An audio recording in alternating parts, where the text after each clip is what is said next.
여러분 안녕하십니까?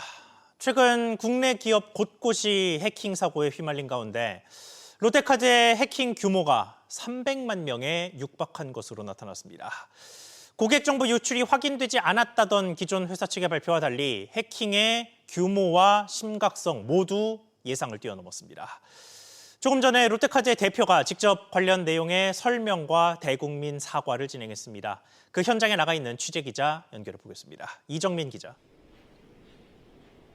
네, 롯데카드 기자회견이 열린 서울 부영 태평 빌딩에 나와 있습니다. 네, 기자회견에서 나온 롯데카드의 피해 규모 얼마나 됐습니까? 네, 유출된 데이터 규모와 피해 인원이 당초 롯데카드가 금융감독원에 보고한 것보다 훨씬 커졌습니다. 1.7GB라고 했던 피해 규모는 100배에 달하는 것으로 확인됐습니다. 직접 들어보시죠.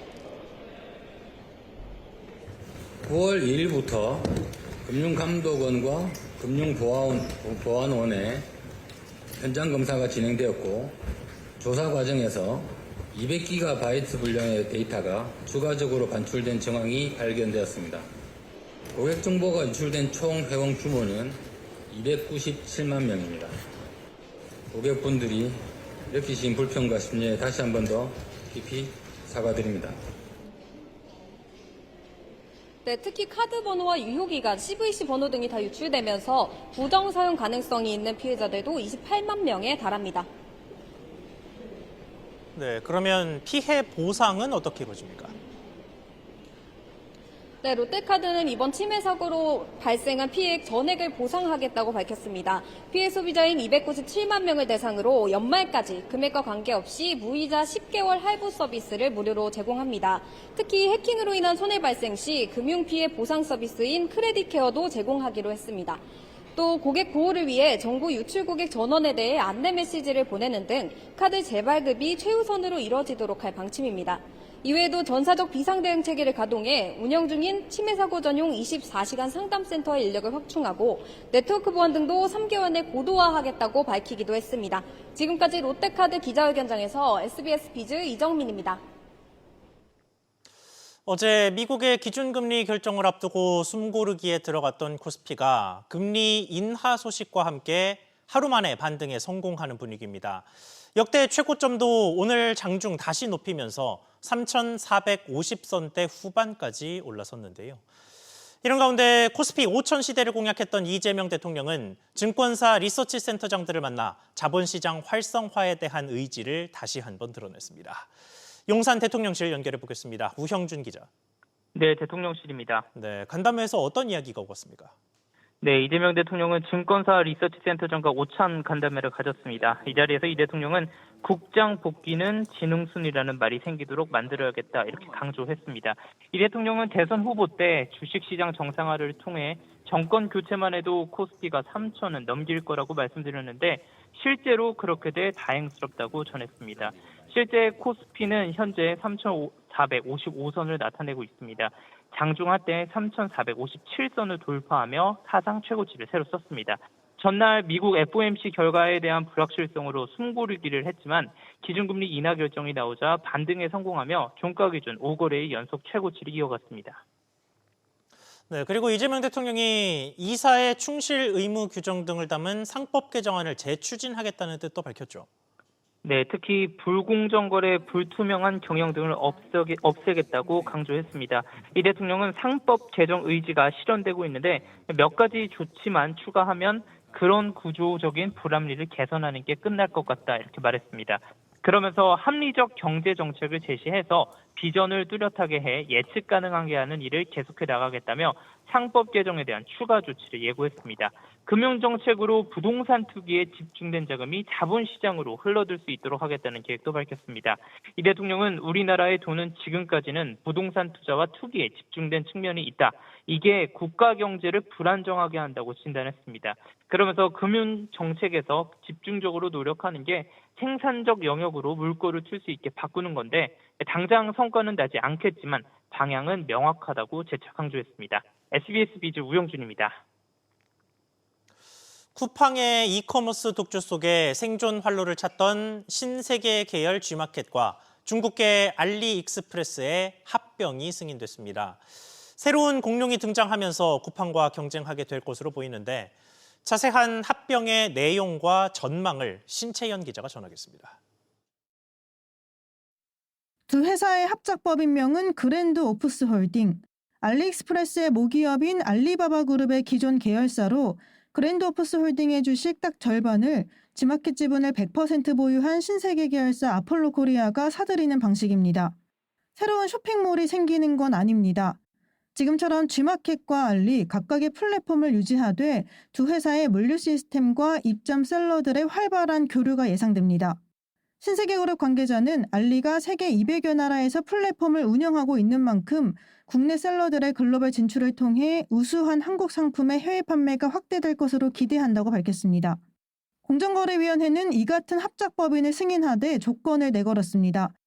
갑작스럽게 시장 지배력이 커지는 데 따른 부작용과 개인정보의 국외 유출을 막기 위해 양사의 회원 정보와 소비자 데이터는 공유하지 못하게 한 겁니다. 소비자들 입장에서는 뭔가 조금 잠재적으로 유력한 그런 경쟁 사업자들이 출연해서 소비자가 선택할 수 있는 그런 선택지가 하나 또 늘어날 수 있는 그런 잠재적인 어떤 전망도. 이용자 수 기준 국내 이커머스 업계는 쿠팡이 3,420만 명으로 압도적 1위인 가운데 알리 920만 명, 테무와 11번가가 각각 800만 명 안팎, G마켓은 670만 명입니다. 결합에 따라 단순 합산하면 양사의 이용자 수는 1,600여만 명으로 후순위 업체들을 한참 따돌리게 됩니다. 쿠팡의 독주 속에 또 다른 공룡이 등장하면서 최근 네이버와 마켓컬리가 전격 손을 잡는 등 이커머스 업계의 합종 연횡이 이어질 전망입니다. SBS 비즈 신채원입니다. 몇 년 전만 해도 소비자 결제 패턴의 변화를 이야기할 때는 현금 대신에 카드를 많이 쓴다는 소식 자주 전했습니다.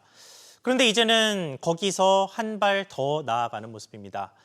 카드 사용액이 전반적으로 늘어나는 와중에 실물 카드의 사용은 감소하고 대신 모바일 결제가 그 자리를 차지하는 현상이 가속화되고 있습니다. 이한나 기자. 네, 이한나입니다. 네, 카드 사용 규모 어땠습니까? 네, 한국은행에 따르면 올해 상반기 중 개인, 법인의 신용, 체크카드 하루 이용액은 3조 5,110억 원으로 지난해 상반기 3조 3,860억 원보다 3.7% 증가했습니다. 이 중 모바일, PC, 생체인식 등을 이용한 결제는 이 결제 규모는 하루 평균 1조 6천억 원으로 1년 전보다 6.3% 늘었습니다. 모바일 기기 결제 중에서 간편 지급 서비스를 이용한 비중은 51.4%로 집계됐는데요. 1년 전 50.7%보다 소폭 확대됐습니다. 간편 지급 서비스는 카드 정보를 모바일 기기에 미리 저장해두고 지문 인식이나 비밀번호 입력을 통해 결제하는 방식입니다. 또 간편 지급 서비스 중 카카오페이, 삼성페이 등 핀테크 기업의 서비스 이용 비중은 72.3%로 확대됐고 카드사 비중은 27.7%로 축소됐습니다. 네, 이런 현상 속에서 실물 카드 사용은 줄었다면서요? 네, 그렇습니다. 실물 카드 지급은 1조 4천억 원으로 0.8% 감소했습니다. 이에 따라 모바일 기기 등이 전체 결제에서 차지하는 비중도 작년 상반기 52.1%에서 올해 상반기 53.8%로 1.7%포인트 커졌습니다. 지난해 국내은행의 모바일 뱅킹을 포함한 인터넷 뱅킹의 하루 평균 이용 규모는 2,735만 건으로 1년 사이 10.4% 늘었는데 이용 금액은 2.9% 감소했습니다. SBS 비즈 이한나입니다. 다음으로 가계부채 경고 등과 서민 실수요자의 고통이라는 상반된 문제가 동시에 나타나고 있는 대출 상황 연달아서 짚어보겠습니다. 627 규제로 주택담보대출의 갈아타기가 사실상 막혔다가 실수요자의 손해 우려가 커지자 정부가 한도를 풀었다는 소식 전해드렸죠. 그런데 실질적으로 봤을 때 한도를 풀어도 별다른 변화를 이끌어내지는 못하는 것으로 나타났습니다. 이한승 기자, 대출 갈아타기가 일단 시스템상으로는 재개되고 있긴 한 거죠? 네, 맞습니다. 하나은행이 오늘부터, 국민은행이 내일부터 1억 원을 초과하는 증액 없는 주담대 대환을 재개하기로 했습니다. 금융당국이 627 규제로 1억 원 초과 주담대의 갈아타기를 막았는데 갈아타기로 금융권의 대출 총량이 늘어나는 건 아니어서 비판이 일자 이를 재개하기로 했기 때문입니다. 우리은행은 이미 지난 12일부터 재개하면서 포문을 열었고요. 신한은행은 아직 재개 시점을 잡지 못하고 있고 농협은행은 대출 관리를 이유로 재개를 검토하지 않고 있습니다. 하지만 갈아타기가 새로 갈아타는 은행의 대출 총량을 늘리다 보니까 은행들도 적극적으로 나서지는 않는 모습입니다. 특히 금융당국이 하반기 대출 총량을 당초 계획의 절반으로 줄인 상황에서 대환대출까지 하는 것이 부담된다는 반응입니다. 네, 여기에 모집인 대출도 상황을 알 수가 없다던데 무슨 얘기입니까? 네, 농협은행과 하나은행이 10월까지 모집인 대출 신규 접수를 중단했고요. 올해 남은 2달의 모집인 대출을 줄일지 말지는 아직 결정하지 못한 상황입니다. 신한은행은 이미 대출 모집인을 통한 대출 접수를 연말까지 중단하기로 했습니다. 모집인을 통한 대출의 경우 여러 건의 대출이 한 번에 접수되는 경우가 많아 정교한 관리가 어렵기 때문에 은행들도 모집인 대출 중단 여부를 고민하고 있는 건데요. 한치 앞을 알 수 없는 대출 정책에 소비자들의 혼란도 깊어질 전망입니다. SBS 비즈 이한승입니다. 이런 가운데 한미 기준금리 인하 전망 등을 반영하면서 전체적인 은행의 금리는 하향 곡선을 그리고 있습니다. 그런데 은행의 고질적인 문제죠. 예적금 금리는 뚝뚝 떨어지는데 대출 금리는 느릿하게 내려가면서 은행 이자 장사의 핵심인 예대금리 차가 또 커지고 있습니다. 류선우 기자, 우선 예적금, 수신금리부터 짚어주시죠. 네, 은행연합회에 따르면 전체 은행권의 1년 만기 정기예금 상품 금리는 2% 초반대에 머물고 있습니다. SH시업은행의 금리 2.7% 상품을 제외하곤 현재 금리가 2.5%도 채 안 되는 상품들이 대부분인데요. 4대 시중은행의 경우 금리 2.45%짜리 우리은행 상품을 제외하면 정기예금 상품 금리가 2.05에서 2.15%에 불과합니다. 상대적으로 예대 마진이 높은 지방은행에서는 1%대 금리 상품도 여럿입니다. 하반기 추가 기준금리 인하 가능성을 고려하면 은행권의 예금 금리는 당분간 계속 떨어질 전망입니다.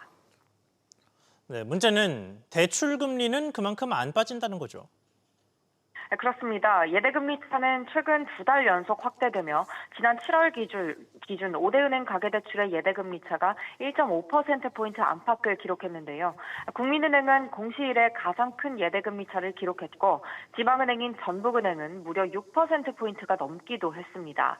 정책과 규제의 영향으로 대출금리는 특히나 시장금리 흐름에 따라 자연스럽게 내려가기 힘든 상태지만 예금금리는 이미 3여년 만에 가장 낮은 수준까지 떨어졌기 때문인데요.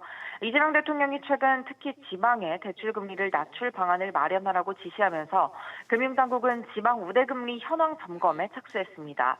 다만 지방은행은 상대적으로 저신용자나 어려운 중소기업 이용자가 많아 대출 연체율 상승 등 건전성 관리조차 버거운 상황이라 금리 인하 여력이 크진 않은 상황입니다. SBS 비즈 류선우입니다. 국내 부채 우려를 키우는 대표적인 약한 고리는 역시 소상공인과 자영업자입니다. 그중에 대출이 밀린 분들은 정부 새출발 기금의 지원을 받을 수가 있는데 다음 주부터 이 기금의 혜택과 편의성이 눈에 띄게 커집니다. 자세히 짚어보겠습니다. 최나리 기자, 구체적으로 어떻게 바뀝니까? 네, 우선 새출발 기금 적용 기간과 대상, 혜택이 늘어납니다. 금융위원회는 권대영 부위원장 주재로 새출발 기금 협약기관 간담회를 열고 오는 22일부터 이같이 시행한다고 밝혔습니다. 지원 대상이 되는 사업 영위기간이 기존에는 2020년 4월부터 2024년 11월까지였지만 2025년 6월까지 사업한 경우도 포함됩니다. 총 채무액이 1억 원 이하, 중위소득 60% 이하인 저소득 부실차주의 무담보 채무에는 원금 감면율을 기존 최대 80%에서 90%까지 확대하기로 했습니다. 거치 기간은 최대 3년으로 2년 더, 상환 기간은 최대 20년까지 10년 더 연장할 수 있습니다. 네, 그리고 이자 부담도 줄어든다는데 어떤 식입니까? 원금 감면 없이 금리와 상환 기간을 조정하는 중개형 채무 조정의 경우 기존에는 거치 기간 채무 조정 전 이자를 납부했는데 앞으로는 채무 조정 후 약정 이자를 납부하도록 합니다. 다만 조기 대위 변제된 보증부 채권은 채무 조정을 거치며 이자 부담이 늘어날 수 있어 채무 조정 시 최초 대출 금리와 약정 금리 중 낮은 금리를 적용합니다. 다음 달부터는 새출발 기금이 정책금융과 고용, 복지 등 다른 제도와도 연계됩니다. 아울러 금융당국은 새출발 기금 신청부터 약정까지 걸리는 시간을 단축해 재원을 절약하고 채무자의 불편함을 줄이기로 했습니다. SBS 비즈 최나리입니다.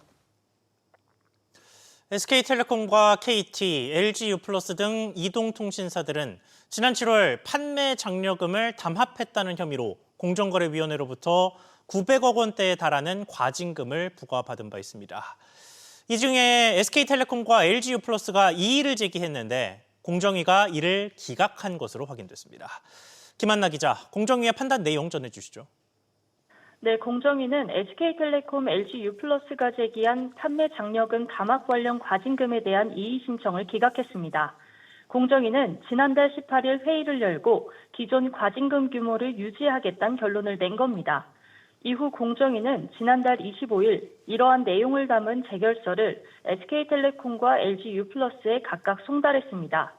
양사가 송달일로부터 30일 이내에 고등법원에 취소 소송을 제기할 수 있는 만큼 기한은 오는 25일까지입니다. SK텔레콤은 법적 대응을 검토 중이라는 입장인데요. LG유플러스는 공정위 재결서 내용을 면밀히 검토한 후 법적 절차를 진행할 예정이라고 밝혔습니다. 네, 기업들의 전례를 감안해 본다면 두 회사 모두 법적 공방을 이어가게 될 것으로 보이는데 KT는 이미 소송에 들어갔죠. 네, 그렇습니다. 299억 원의 과징금을 부과받은 KT는 공정위를 거치지 않고 지난 7월 서울고등법원에 취소 소송을 제기했습니다. 공정위는 이통 3사가 지난 2015년 11월부터 2022년 9월까지 특정 회사의 번호이동 가입자가 몰리지 않게 사전협의해 판매 장려금을 조정했다고 판단했습니다. 공정위는 이러한 행위가 이통사 간 가입자 유치 경쟁을 제한해 소비자가 받을 수 있는 혜택을 줄였다고 봤습니다. 당시 이통 3사는 방송통신위원회의 단통법 집행에 따랐을 뿐 담합은 없었다며 유감을 표했습니다. SBS 비즈 김한나입니다. 세계 21개국 정상들과 각계 유력 인사들이 참여하는 APEC이 다음 달 말 경주에서 열립니다. 이에 앞서 인문문화축제인 국제경주역사문화포럼이 내일부터 열리는데요. 한국인 최초로 미국 공연예술계 최고 권위의 토니상을 수상한 박천휴 작가 등이 연사로 나섭니다. 최윤하 기자가 박천휴 작가를 먼저 만나봤습니다. 2044년 서울을 배경으로 로봇과 인간의 러브 스토리를 감동으로 풀어낸 뮤지컬 어쩌면 해피엔딩. 지난 2016년 국내 무대에서 첫 선을 보인 지 9년 만에 한국 뮤지컬 최초로 토니상의 작품상과 나무주연상, 작사, 작곡상 등 6개 부문을 석권했습니다. 브로드웨이라는 시장에서 새로운 창작 뮤지컬이 오픈할 때까지 보통 10년이 걸린다고 하거든요. 9년은 사실 그렇게 유독 긴 기간은 아니고 객석 맨 뒤에 서서 매일 관객분들의 뒷모습을 바라보면서 공연을 보는 때가 가장 뿌듯한 순간이고요. 한국 뮤지컬의 세계적 가능성을 입증한 쾌거를 이루는 데는 어쩌면 해피엔딩의 공동 작가인 윌 에런슨이 함께했습니다. 가장 행운이었던 건 저와 함께 공동 작가로 작업을 한 윌 에런슨이 워낙에 재능 있고 또 미국 출신이기 때문에 한국 국적의 한국 문화를 정서로 한 저와 미국 국적의 미국 문화를 정서로 한 저의 창작 파트너의 합이 좋았던 걸로 감히 생각해 봅니다. 예술적 동반자인 윌휴 콤비가 내일부터 사흘간 경주 예술의 전당에서 열리는 국제 경주 역사문화 포럼 무대에 오릅니다. 서로 다른 언어와 문화의 두 창작자가 만나 새로운 감동과 가치를 만들어낸 여정을 들려줄 예정입니다. 이런 가운데 문화체육관광부와 SBS 비즈 등이 함께하는 이번 포럼은 세계적인 인문문화계 인사들과 시민과의 열린 축제회장이 될 전망입니다. 2025 에이펙을 여는 인문문화축제의 자리, 국제경주 역사문화포럼에서 만나요. SBS 비즈 최윤아입니다. 서울 아파트 가격이 규제 지역이 아닌 마포구와 성동구 등 한강벨트를 중심으로 오름폭을 키우고 있습니다. 한국부동산원은 9월 셋째 주 서울 전체 아파트 매매 가격이 전주 대비 0.12% 오르며 2주 연속 상승세를 이어갔다고 밝혔습니다. 이는 지난주 상승폭보다 더 높은 수준으로 재건축 추진단지와 대단지, 역세권 등 선호단지 중심으로 매수 문의와 거래가 동시에 늘며 상승세가 이어지고 있다는 분석입니다. 민생회복 소비 쿠폰으로 영세 점포의 매출이 증가했다는 카드사의 분석이 나왔습니다. 신한카드 빅데이터 연구소는 소비 쿠폰 지급 전후를 비교한 결과 연매출 3억 원 이하 가맹점에서 매출이 15.4% 늘었다고 밝혔습니다. 이들 가맹점주의 개인 소비도 12.6% 늘어 연매출이 작은 자영업자들의 매출 확대와 소비 증대가 뚜렷했다고 신한카드는 설명했습니다.